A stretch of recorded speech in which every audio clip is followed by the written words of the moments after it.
এই সমগ্ৰ অঞ্চলটোত হাজাৰ হাজাৰ বিঘা মাটি খুব কম সংখ্যক পৰিয়ালে দখল কৰি বেসিক্যালি এখন ক'বলৈ গ'লে এটা অৰ্থনৈতিক ভাৱে তেওঁলোকে বা বেদখলকাৰীসকলে নিজৰ স্থিতি শক্তিশালী কৰিছিলে।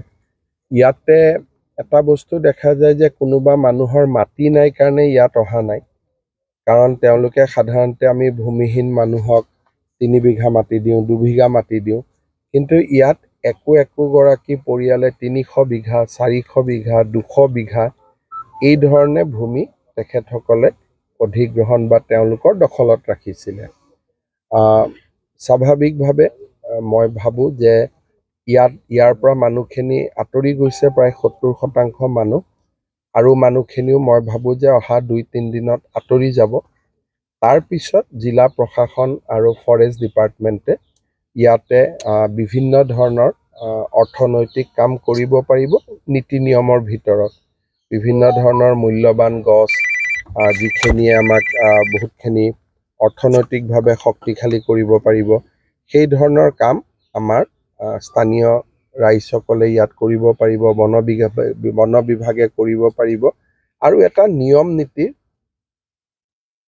পৰিসীমাৰ মাজত থাকি কামবিলাক কৰিব পাৰিব। সৰুপথাৰ সমষ্টিত উচ্ছেদ অভিযান হোৱাৰ পিছত গোলাঘাটতো কিছু কাম কৰিবলগীয়া আছে, আৰু এই ধৰণে আমাৰ এখন দীঘলীয়া তালিকা আছে। কিন্তু প্ৰত্যেকটো কাম কৰাৰ আগতে আইন আদালত সকলোখিনি পৰীক্ষা কৰিব লাগে।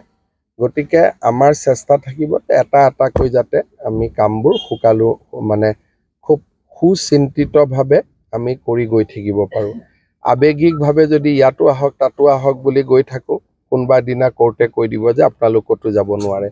সেইকাৰণে আমি আইন আদালত, অধিবক্তা, আমাৰ নিজৰ অভিজ্ঞতা এই সকলোবিলাক লৈ পেলাই এটাকৈ আমি স্পটত গৈ আছোঁ, আৰু য'ত আমি জানো যে আমাৰ স্থিতি আইনগত দিশৰ পৰা মজবুত, আমি তেনেকৈ এটাকৈ কৰি গৈ আছোঁ। আৰু মই ভাবোঁ যে গোটেই অসমতে ইয়াৰ পিছতো 2-3 জেগাত হ'ব, তাত কাম চলি আছে। গতিকে সেই ধৰণে এটাকৈ আমাৰ বন বিভাগকৈ ফৰেষ্ট, VGR, PGR, সত্ৰৰ মাটি, নামঘৰৰ মাটি এইখিনি আমি লাহে লাহে উদ্ধাৰ কৰি থাকিম। এটাকৈ চব অৰ্ডাৰ ওলাই আছে। চবৰে ডিপাৰ্টমেণ্টবোৰ বেলেগ বেলেগ নহয়, মানে পাৰ্চনেল ডিপাৰ্টমেণ্টে কাবাৰ অৰ্ডাৰ উলিয়াব, এক্সাইজ ডিপাৰ্টমেণ্টে কাবাৰ অৰ্ডাৰ উলিয়াব, হোম ডিপাৰ্টমেণ্টে কাবাৰ অৰ্ডাৰ উলিয়াব, মন্ত্ৰীজন বেলেগ, আয়ুক্তজন বেলেগ। গতিকে এটা 40 দিনৰ ভিতৰত ওলাব লাগে। গতিকে সকলো ডিপাৰ্টমেণ্টে 40 দিনৰ ভিতৰত নিজৰ কাম কৰি লয়।